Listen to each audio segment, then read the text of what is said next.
Assalamualaikum warahmatullahi wabarakatuh. Bismillah, walhamdulillah, wassalatu wassalamu ala rasulillah. Kajian kita tetap masih tafsir Maudhu'i Bidiroyah. Tapi hari ini kita akan menjelaskan surat Al-A'raf ayat 199. Di ayat 199 Allah berfirman, khudhil afwa wa'mur bil 'urfi wa'rid 'anil jahilin. Jadilah kamu pemaaf dan serulah mereka, wahai Muhammad, untuk mengerjakan yang ma'ruf, wa'rid 'anil jahilin, dan berpalinglah engkau Muhammad dari orang-orang bodoh. Ayat ini sebetulnya secara nas itu ada 3 kalimat. Pertama kata-kata al-afwa, kedua kata al-urf, ketiga kata-kata a'rid. Berkaitan dengan kita setelah Idul Fitri, kalimat yang diucapkan oleh kita, selamat hari raya Idul Fitri, mohon maaf lahir dan batin, minal aidin wal faizin, taqabbalallahu minna wa minkum wa taqabbal ya karim. Kalau ayat itu sebenarnya berkaitan dengan surat Maryam, ucapan selamat hari raya itu salah satu yang diinginkan oleh kita. Sebenarnya 5. Pertama, kita ya selamat di hari raya baik Idul Fitri atau Idul Adha. Kedua, kita selamat setiap hari tidak berdosa. Dan ketiga, kita selamat ketika nanti di hari terakhir, ketika diwafatkan oleh Allah, kita membawa iman Islam. Itu selamat yang ketiga. Selamat yang keempat, ketika kita ditanya munkar nakir, bisa menjawab semua. Insya Allah kalau di alam barzah kita bisa menjawab pertanyaan munkar nakir, maka akan dijemput nanti di surga dengan kata-kata salamun alaikum tibtum fadkhuluha khalidin. Jadi ada 5 kali. 5 kali kita minta selamat. Ini saya lihat di dalam kitab Syarqawi oleh Imam Anas dikemukakan seperti itu. Nah, jadi ayat surat Al-A'raf ayat 199, jadilah kamu pemaaf, suruh mereka untuk mengerjakan yang ma'ruf, dan kamu harus berpaling dari orang bodoh. Jadi 3 kalimat. Sebetulnya 3 kalimat ini kalau kita lihat ketika turun ayat ini, Rasulullah SAW bertanya kepada Jibril, ya Jibril, apa maksudnya ayat ini? Kata Jibril, as'alu Rabbi, saya akan bertanya dulu kepada Rabb. Padahal Jibril berangkat dan bertanya kepada Allah Subhanahu wa Ta'ala. Ini dijelaskan di dalam tafsirnya. Ketika sudah datang, ya Muhammad, inna rabbaka ya'muruka bi thalathati asya'. Allah Subhanahu wa Ta'ala menyuruh kepada engkau dengan ayat ini 3 hal. Pertama, kata Jibril kepada Rasul, antasila man qata'aka, kamu harus bersilaturahmi kepada orang yang tidak bersilaturahmi. Yang kedua, tu'tiya amman haramaka, berikan oleh Muhammad perintah dari Allah orang yang tidak pernah memberi. Dan ketiga, tasfaha aman dolamaka, maafkan oleh Muhammad orang yang berzolim kepada kamu. Laisa fil Qur'ani ayatun ajma'u lima karimil akhlak min hadil ayat.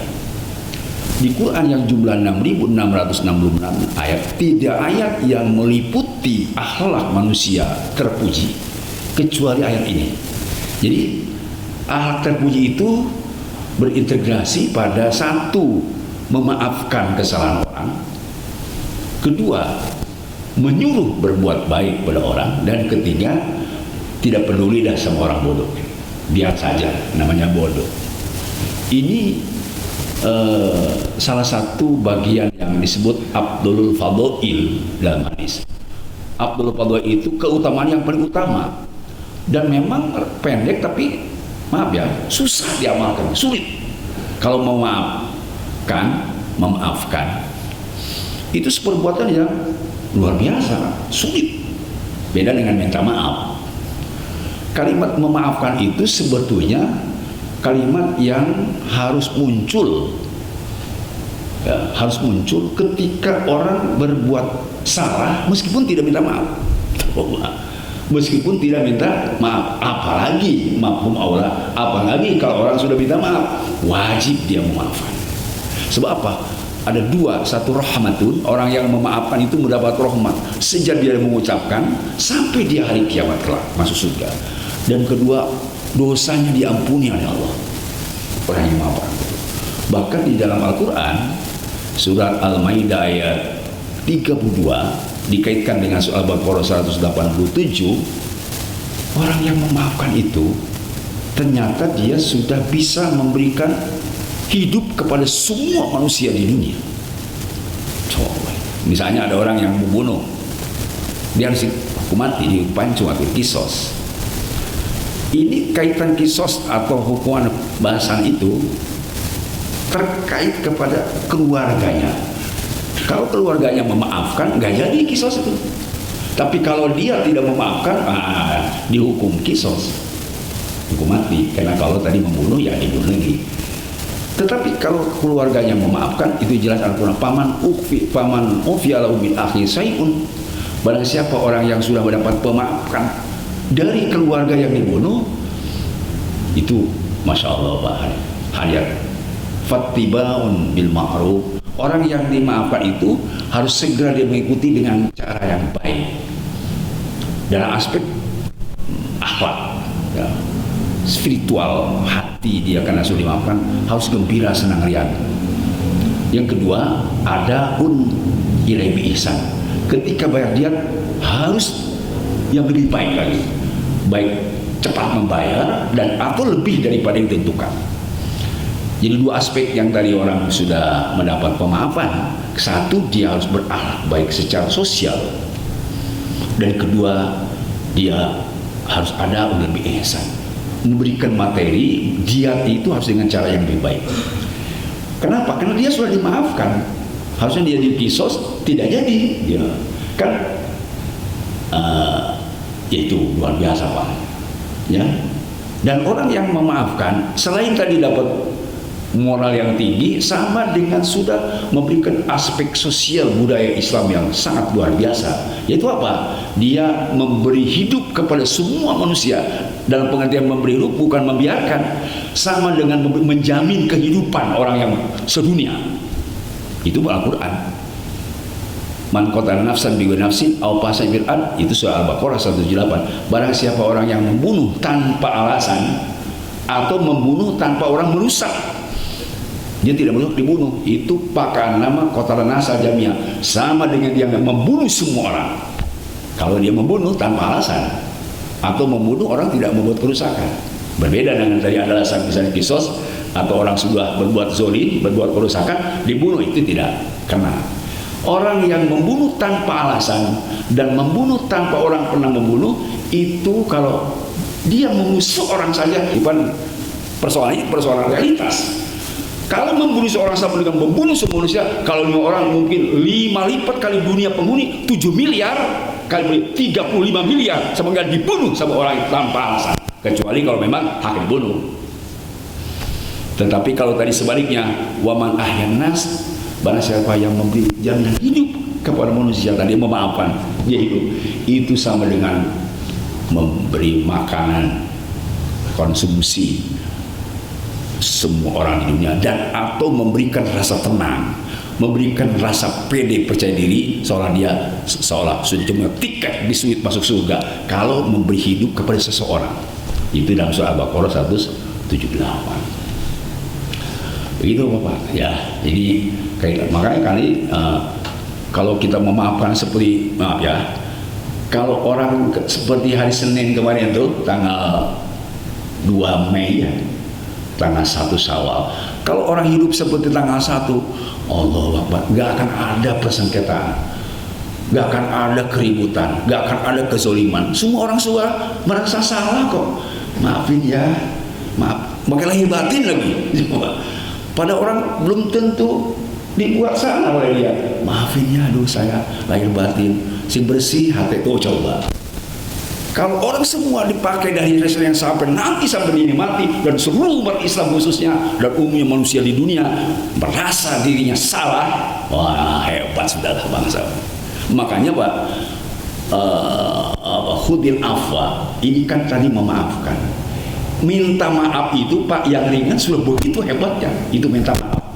Saya Pak belum menemukan Pak, belum, baik di Quran atau di hadis minta maaf sama orang belum. Kalau memaafkan ada khudil afwa.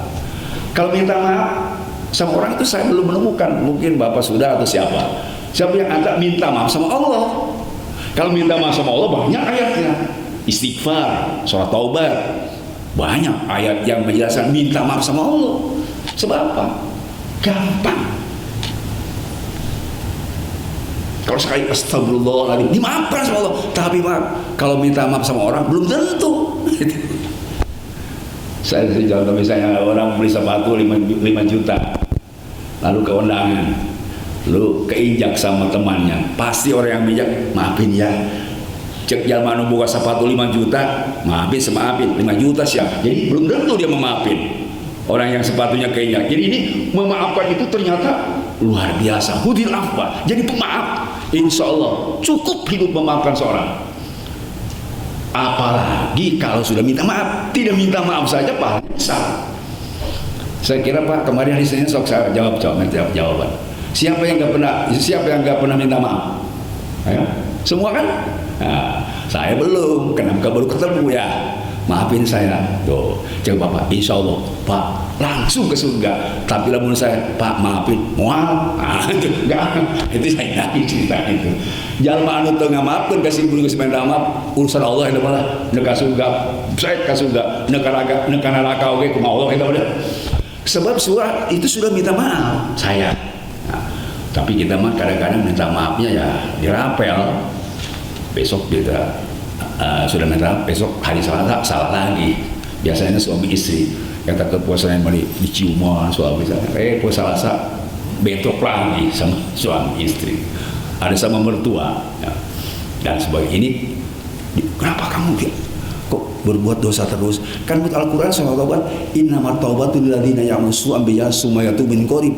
Taubat yang diampuni oleh Allah, begitu dia salah langsung minta maaf. Kok kamu kenapa sih kalau sudah berbuat dosa gak minta maaf? Jawabannya apa? Nanti yuk kan ada lebaran kan. Nah, nggak bisa ya. Baik ya, sekali lagi ini kalimat khudil afwa wa'mur bil urfi. Kalau nggak salah sudah saya jelaskan sebelum lebaran kemarin. Ketua DKM kan sudah pulang ya, saya akan jelaskan lagi. Al-uruf itu Pak tafsirnya al-ma'ruf. Ma'ruf itu tafsir sawinya ma'uripa jinsu pisari. Jenis amal perbuatannya sudah jelas eces ebreh di dalam syariat Islam.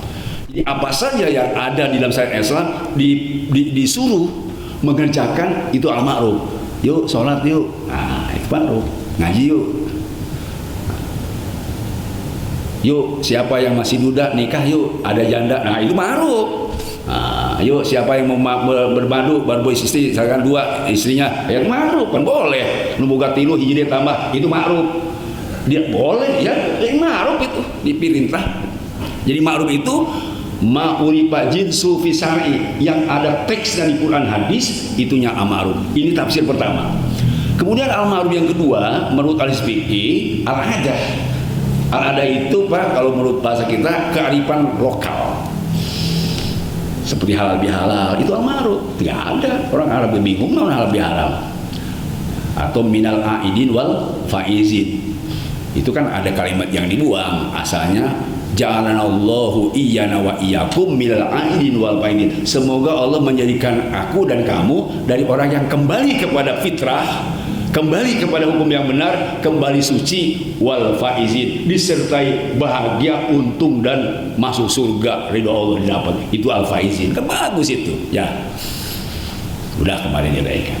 Soal ada orang yang jangan itu minal aidin wal faidin itu enggak ada Quran hadisnya. Memang udah Quran hadis mah. Dasar menurut ulama. Cek ulama gimana? Kan itu urusan imunahu itu mah, ya. Ada orang begitu, biarin aja lah. Kita mah pokoknya mah boleh lah, karena ada surat Nisa. Di surat Nisa itu wa may syaqi rasul bi badi mata bainunda wa tabi go nuwali matawala. Barang siapa orang yang menentang Allah dan Rasul dan atau tidak ikut kepada perjalanan ulama, maka nuwali matawala. Allah berfirman, aku palingkan dia karena dia sudah berpaling dari ulama. Bahaya, Pak. Ulama itu siapa? Ya sahabat Nabi, para tabi'in, tabi'in, para kiai, ajengan, ustaz dan guru. Sebenarnya ulama yang sebenarnya guru, Pak. Guru, ya guru itu kan ikut kepada konsep Nabi, konsep Rasul dan seterusnya. Sebetulnya, ya. Makanya ada di dalam kitab taklim harus taat sama guru. Sampai ada begini, Pak, ini dalam taklim. Saya tetap akan memuliakan guru. Kalau orang tua enggak, saya mau memuliakan guru. Sampai ada debat, Pak. Ada orang mau memuliakan guru tapi tidak mau memuliakan orang tua. Kenapa kamu tidak mau memuliakan orang tua? Sebab orang tua saya itu hanya mengeluarkan dari dalam keluar. Kalau guru mah masukkan dari luar ke dalam. Maksudnya apa? Ya, orang tua saya cuma ngaborogojolkeun doang keluar, ceret keluar. Kalau guru mere ilmu ti luar ka jero. Jadi hebatan siapa? Guru. Kata orang bertanya, nggak bisa. Kamu tidak mendapat ilmu, lamun maneh teh jadi jelema, keluar ti maneh tuh. Kalau kamu tidak keluar dari perut ibu kamu, nggak akan bisa terima kedua-duanya. Kebun kalah, Pak. Gitu. Itu saya lihat di dalam salah kitab Ta'lim Ta'lim. Jadi sampai ada orang pemahaman, nggak mau saya menggunakan orang tua. Mungkin ini orang tuanya tadi yang apa? Tidak tanggung jawab. Ada yang. Tapi yang guru pasti tanggung jawab. Ya, ngegen. Saya punya guru. Kata guru saya, orang tua kamu sayang sama kamu, dedeh sama kamu, cinta sama kamu. Aing lebih dedeh, lebih cinta, lebih sayang sama kamu. Itu orang tua guru saya bilang begitu. Jadi yang nama guru, Pak, lebih sayang daripada orang tua. Sebab memang Qur'annya wabil mu'min raufur rahim. Itu. Ya insya Allah lah bapak mah kalunya ka guru. Jeung geus maot guruna aya eta gampang. Aya kene aja aya bawa dibere duit atuh mah bere-bere rokok tiru bungkus. Jadi sayang itu sebenarnya tidak harus beri uang sih. Sebab saya juga maaf bapak sudah orang tua. Itu sayang sama orang tua. Kalau toh bapak bawa apa saja, kemudian ya tidak dengan alat yang baik kan bisa bermasalah. Andai kan bapak tidak memberi apa-apa sama orang tua, sama mertua, tapi baik, Pak maafin ya saya lebaran tidak kasih apa-apa. Iyalah nggak apa-apa, bukan baik. Apa? Saya minta iktidar mengaku dia tidak punya apa misalnya. Jadi tentang berbuat baik itu ada yang disebut tadi hisan berbentuk materi dan ada aklan imateri. Baik, berikutnya yang ketiga. Yang ketiga wa'adin anil jahilin, dan berpalinglah kamu dari orang bodoh. Ini tafsirnya ada dua, Pak. Al jahilin itu orang kafir. Jadi wa'adin anil jahilin tafsirnya ada mimuqatalatihim, tidak boleh diperangi ke orang kafir. Jadi Islam itu mengajarkan orang kafir itu tidak boleh diganggu, Pak. Tapi orang kafir yang baik namanya kafir zimmi. Nah, ketika turun ayat ini memang orang kafir tidak diganggu. Baik orang kafir musyrik ya di Mekah atau orang kafir ya Nasrani atau orang kafir tadi yang menyembah api dibiarkan saja oleh Rasulullah SAW dan para sahabat. Tapi ketika turun surat turun surat Tahrim ayat 10, ya ayuhan nabi jahil kufar wal munafikin, wahai nabi perangi kafir dan orang-orang munafik, baru diperangi. Tapi kafir yang harbi atau surat At-Taubah qatilul musyrikina kafah, wa kama yuqatilunakum kafah, perangi oleh kamu orang musyrik semuanya sebagaimana orang musyrik telah memerangi kamu. Itu satu-satunya ya. Jadi kita wa'alid anil jahilin, artinya berpaling dari orang-orang kafir yang zimmi, tidak boleh diganggu gitu. Itu satu tafsirnya. Kedua, al-jahilin di sini ada ad-du'afa minal muslimin, orang-orang bodoh dari umat Islam, orang miskin, orang papa, orang kampung, orang dusun, orang badui. Lalu dia membuat onar atau membuat diri kita tidak enak karena diganggu, atau mungkin dikatain apa, adami mu'anatihim.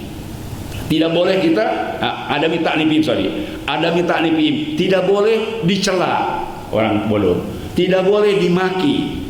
Yang kedua, adamil iglab alaihim, tidak boleh dikerasin.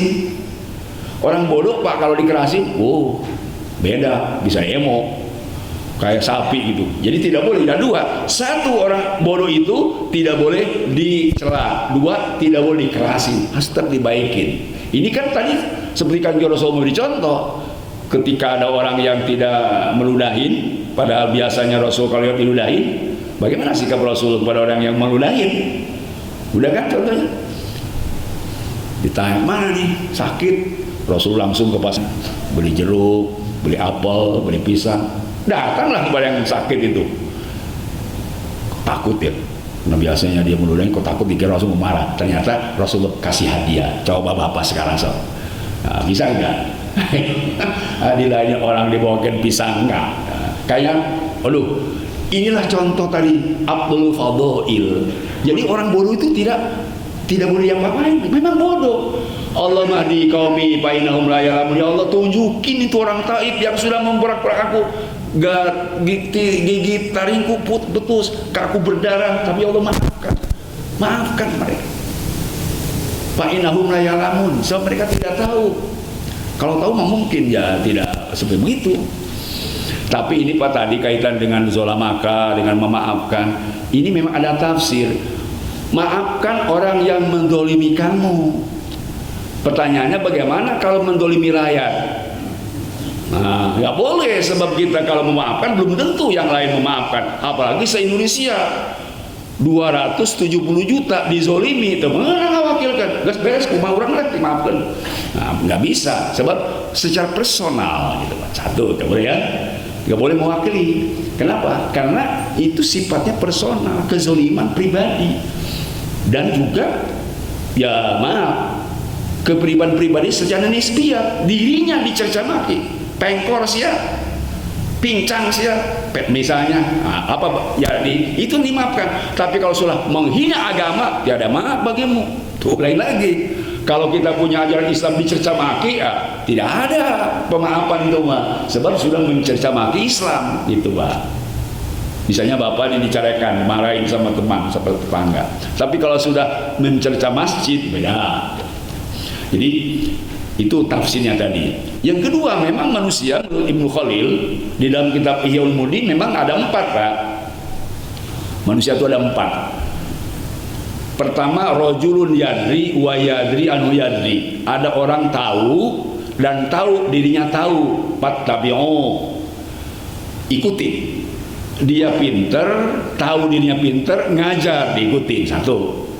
2, rojulun yadri wala yadri anu yadri. Orang pinter tapi tidak tahu dirinya pinter. Orang tahu tidak tahu dirinya tahu, itu mah pantabihu, peringatkan, karena dia tidak sadar dirinya pinter, peringatkan, kasih tahu, oh kamu ustad, masa gak ngajar sih? Nah, dia tidak sadar dirinya ustad, kasih tahu. Yang ketiga, rojulun la yadri wa yadri anu yadri, dia bodoh dan tahu dirinya bodoh, itu mah Pak Arsidu, kasih tahu, kasih ilmu. Orang bodoh ngaku bodoh, datang ke masjid, kasih nasihat, kasih ilmu. Ada yang keempat, rojulun la yadri wa la yadri anu la yadri, parfatu. Ada orang bodoh tidak tahu dirinya bodoh, etama kata Imam Ghazali, parfatu, tinggalkan saja, biarin saja. Mun bisa mah turunkan gitu mah. Jemaah bodoh tidak tahu dirinya bodoh. Itu mah parfatu, kata orang Sunda, kepretkin dong. Jadi padilahnya jangan didekati, berbahaya. Sebab dia memang tidak sadar dirinya bodoh, tidak sadar dirinya menzolim. Padahal sudah tahu orang semua dolim, malah cengcengesan. Ada orang Pak, biasanya kalau berbuat salah terus pakai baju oranye takut, ini mah enggak, dadah. Nah, ya Pak, nggak korupsi tapi dadah, coba kasihan. Nah itulah tadi yang parfado, dia sudah zolim, tidak tahu dia zolim. Itu sebab apa? Itu punya penyakit, namanya penyakit psikopat. Nah, psikopat itu Pak, dia mencuri tapi dituduh mencuri, tidak ngaku mencuri. Itu ada di Qur'annya. Wa idza qila lahum la tufsidu fil ardi qalu innama nahnu muslihun. Apabila dikatakan, kamu jangan merusak di dunia, kamu jangan mencuri, jangan ngerampok, jangan dolim. Jawabnya apa? Kami tidak, kami berbuat baik. Saya tidak berdolim. Padahal di Quran, ala innahum humul mufsidun. Allah memperingatkan, ketahui oleh kamu, sebetulnya jadi perusak, walakin la yashurun. Cuman dia psikopat. Psikopat itu tadi orang yang menolak kebenaran, tidak mau dia. Ada psikopis. Kalau psikopis itu kan begini Pak, orang berbuat salah tapi dia meyakinkan kesalahan benar. Dia berbuat zolim, meyakinkan zolim itu benar. Dia mencuri, meyakinkan mencuri itu benar. Itu psikopis namanya. Psikosis itu ya tadi dia yakin bahwa kebenaran kesalahan itu benar. Kalau psikopat itu dia yakin. Itu Pak yang punya penyakit psikopat. Sejak dulu peradaban manusia tidak pernah ada yang jadi raja, tidak pernah ada yang jadi pemimpin, apalagi jadi presiden. Hanya seorang dulu, yaitu namanya Firaun. Firaun apa? Ya apa itu? Dia mengaku benar saja. Jadi kalau orang sudah mencuri dianggap benar, pelacur dianggap benar, itu psikopat. Kan kita di dalam alif psikiater itu sekarang dihadapkan dengan uji coba Pak, sama dengan kesehatan, kiai diuji. Psikiater itu ketika ada orang misalnya dia memukul ya, atau membunuh, mencuri atau apa, misalnya bawa anjing ke masjid, itu diuji Pak. Kalau dia menentukan bahwa itu hanya psikosis itu artinya yang meyakinkan bahwa itu benar, maaf Pak, itu dihukum. Apalagi tadi ya menolak masih hukum. Tapi ada penyakit yang paling parah. Penyakit yang paling parah itu tadi penyakit yang tidak bisa diobati. Yaitu ada lagi penyakit paling parah. Kalau penyakit paling parah dalam bahasa agama namanya majnun. Kalau psikiater supaya memponis atau mendiagnosis bahwa ini teh orang psikopat atau orang yang majnun. Tapi kalau diponis bahwa dia majnun, gila, nggak dihukum gitu. Banyak sekarang psikiater dia diuji sama. Bukan hanya psikiater. Bukan hanya psikiater. Dokter sekaligus sekarang kebagi dua Pak.